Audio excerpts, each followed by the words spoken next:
हाय, मी आहे सायली आणि आज आमच्याच गावातले गणपतींना भेट द्यायला मी गेले. तर गणपती बाप्पा म्हणजे एक सण नाही, तो एक अनुभव आहे प्रत्येक मूर्तिकारासाठी आणि प्रत्येक भक्तासाठी. आपण मूर्ती पाहतो, सजवतो, पूजतो, विसर्जन करतो, पण त्याआधी त्या मूर्तीवर कुणी किती मेहनत घेतली आहे हेही लक्षात घ्यायला हवं आपण. गणपती बाप्पा येण्यासाठी अजून काहीच दिवस बाकी आहेत, पण बाप्पाचं स्वागत आपल्या घरी जसं होतं तसंच त्यांच्या मूर्तीचा जन्मही तितकाच खास असतो. मूर्ती तयार करणं म्हणजे एक दिवसाचं काम नाही आहे, हे महिन्याभराचं आणि 3-4 महिन्याचं असंच हे काम असतं. पण ही सुरुवात होते मातीपासून आणि मातीपासून त्यानंतर त्याचे होतात डोळे, नाक, हात, मुकुट असं सगळं अगदी बारकाईने लक्ष देऊन तो मूर्तिकार मूर्ती तयार करत असतो.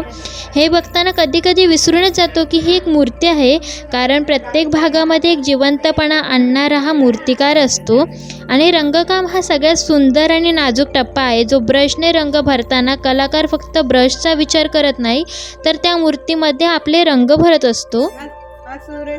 कधी केसांना काळा शेड, कधी गालांवर हलका गुलाबी रंग, कधी मुकुटावर सोनेरी झळाळी, असे आजकाल अनेक प्रकारच्या पर्यावरणकारक मूर्तिकार बनवत असतो. तर खूप साऱ्या अशा मूर्ती इथं होत आहे छान छान. आता बाप्पा यायला अवघे 5 दिवस राहिले आहेत आणि खूप छान असे बाप्पा तयार झालेले आहेत. अनेक वेगवेगळ्या मूर्तीमध्ये वेगवेगळ्या रूपामध्ये बाप्पा आपल्या घरी येत आहे.